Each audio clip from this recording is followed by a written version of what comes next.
پہلی علامت ہمارے علماء اور صوفیاء نے غافل بندے کی لکھی ہے۔ اس آئینے میں نے اور آپ نے اپنا آپ دیکھنا ہے۔ غافل بندے کی پہلی علامت یہ ہوتی ہے کہ وہ دنیاوی کاموں میں چست ہوتا ہے اور اللہ اور اس کے رسول کی فرما برداری میں سست ہوتا ہے۔ یعنی نماز کے وقت تو اسے نیند ستاتی ہے، پریشانی ہوتی ہے، لیکن اگر کسی جگہ مال مل رہا ہو، پیسے مل رہے ہوں، وہاں جانا ہو تو پھر اسے کوئی چیز بھی تنگ نہیں کر۔ دنیاوی کاموں میں چست ہوگا، یعنی ٹی وی کے آگے، موبائل کے آگے وہ گھنٹوں بیٹھا ہوا ہے، اور اگر اسے 25 منٹ قرآن پاک سننا پڑ جائے، اگر اسے 20 منٹ دینی محفل میں بیٹھنا پڑ جائے، اگر اسے کہا جائے کہ تو 20 رکعت نماز نفل ادا کر، دنیاوی کاموں میں چست ہے، دینی کاموں میں، یہ غفلت کی پہلی علامت۔ پھر ذاتی معاملات پہ پیسہ خرچ کرنا ہو تو ڈھیر سارا ہے، کسی غریب کی مدد کرنی ہو تو۔ وہ ہمارے ایک دوست ہیں، وہ اکثر کہا کرتے ہیں، وہ کہتے ہیں آج کل کسی سے کہنا فلائی کام میں، دینی کام میں، کسی کی مدد میں کچھ 4 پیسے خرچ کرنے ہیں تو لوگ کہتے ہیں ہاتھ تنگ ہے۔ ہاں، کوئی سستا پلاٹ ملتا ہو نا، اور اگر یہ سمجھ آ جائے کہ وہ مجبور ہے بیچارہ بیچنے والا، تو پھر کہتے ہیں میں 2-3 دوستوں کو پھاڑ لے سن۔ ذاتی کاموں میں جب بندہ چست ہو اور دینی کاموں میں سست ہو تو مطلب یہ ہے کہ بندہ غافل ہے۔ پہلی علامت غفلت کی۔ اور غفلت کی دوسری نشانی یہ ہے کہ انسان گناہ کے کاموں کو معمولی سمجھنے لگ جاتا ہے۔ یہ غافل بندے کی نشانی ہے، گناہ کو معمولی سمجھتا ہے، چھوٹا سمجھتا ہے۔ آج کل لوگ کہتے نہیں میں کو اکیلا کر رہا ہوں، ساری دنیا ہی کرتی ہے۔ اور جناب کیا ہو گیا، اگر یہ غلطی ہو گئی تو بندے سے ہو ہی جاتا ہے۔ گناہ کو معمولی سمجھنا، چھوٹا سمجھنا، اور کہنا پھر کیا ہو گیا ہے، انسان سے غلطی ہو جاتی ہے۔ آپ دیکھ لیں کہ سینکڑوں، بیسیوں گناہوں کا بوجھ ہمارے سروں پہ ہوتا ہے، لیکن کوئی ہمارا دبدبہ ہے، کوئی ہماری گفتگو ہے، کوئی ہمارے جملوں میں خود پسندی ہے، کوئی ریاکاری ہے، کوئی تصنع ہے۔ یہ غافل بندے کی علامت ہے۔ نبی اکرم صلی اللہ تعالی علیہ وآلہ وسلم نے فرمایا مومن اپنے گناہوں کو پہاڑ کی طرح سمجھتا ہے۔ یہ بخاری میں حدیث ہے۔ مومن پہاڑ کی طرح جانتا ہے اور وہ ڈرتا ہے کہ کہیں وہ پہاڑ اس کے اوپر گر نہ جائے، یعنی کہیں مجھے میرے گناہ کی سزا نہ مل جائے۔ چھوٹے گناہ کو بھی پہاڑ جانتا ہے، یار مجھ سے غلطی ہو گئی، مجھے ٹھیک کر لینی چاہیے، مجھے معافی لے لینی چاہیے، مجھے توبہ کر لینی چاہیے۔ مومن اپنے اوپر گناہ کو پہاڑ کی جانب سمجھتا ہے۔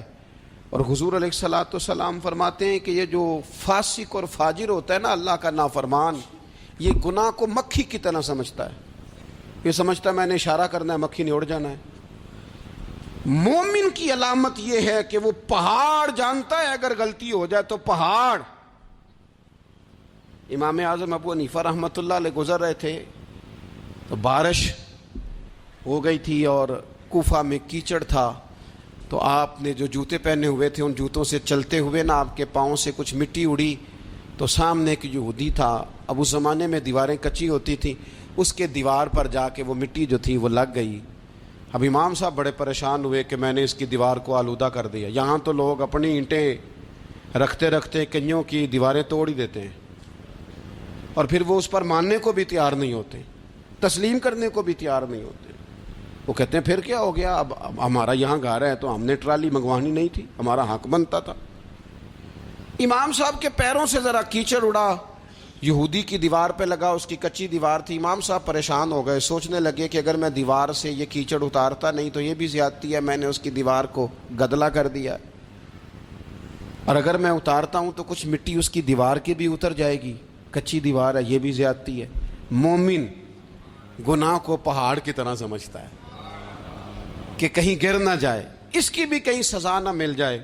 امام صاحب نے اس کے دروازے پہ دستک دی، وہ باہر آیا تو اتفاق سے وہ آپ کا مقروض بھی تھا، اس نے پیسے دینے تھے۔ باہر نکلتے ہی کہنے لگا اوہ آپ تو قرض لینے آ گئے، میرے پاس تو ابھی گنجائش نہیں ادا کرنے کی۔ تو امام صاحب کہنے لگے تو قرض چھوڑ، وہ میں نے معاف کیا، میرے سے ایک غلطی ہو گئی ہے۔ میں آ رہا تھا، لکڑی کے جوتے اس زمانے میں کھڑاؤں لوگوں نے پہنے ہوتے تھے، کہا وہ میرے پیروں سے ذرا کیچڑ اڑا ہے، تیری دیوار پہ لگ گیا ہے۔ اب میں بڑی دیر سے کھڑا سوچ رہا ہوں کہ اگر میں تیری دیوار صاف نہ کروں تو میں نے یہ میلی کر دی، گدلی کر دی، یہ بھی بات درست نہیں ہے، زیادتی۔ اور اگر میں اسے صاف کرتا ہوں کچی دیوار سے کچھ مٹی اتر جائے گی تو یہ بھی زیادتی ہے، اب تو بتا میں کیا کروں؟ تو بے موسمہ پھل تھا نا یہ، تو بے موسمہ پھل دیکھ کے بندہ حیران ہو جاتا ہے، جو باتیں روٹین میں نہ ہو رہی ہوں وہ ذرا انوکھی لگتی ہے، بندہ حیران ہو گیا، غور سے امام صاحب کا چہرہ دیکھنے لگا، غور سے چہرہ دیکھنے لگا، اور پھر تھوڑی دیر سوچنے کے بعد کہنے لگا حضور پہلے میں نے دین اسلام کے بارے میں پڑھا اور سنا تھا، آج میں نے دین دیکھا ہے۔ پہلے میں نے سنا تھا کہ دین اسلام اس طرح کا ہے، آج میں نے دین۔ ہم نہ پوری دنیا کے کافروں کو دین سنانا چاہتے ہیں، دکھانا نہیں چاہتے، ہم نیک نظر آنا چاہتے ہیں، نیک بننا نہیں چاہتے، ہم نیک نظر آنا چاہتے۔ نتیجہ کیا نکلتا ہے کہ کچھ عرصے کے بعد پتہ چل جاتا ہے بندہ کس لیول کا نیک ہے، کیا معیار ہے اس کی نیکیوں کا۔ کہنے لگا حضور پہلے میں نے دین سنا تھا، آج دیکھا ہے۔ آپ وہ مٹی کی دیوار پر جو کیچڑ لگ گیا ہے، دیوار کو بعد میں صاف کیجئے گا، پہلے کلمہ پڑھائیں تاکہ میرے اندر کا کفر صاف ہو جائے۔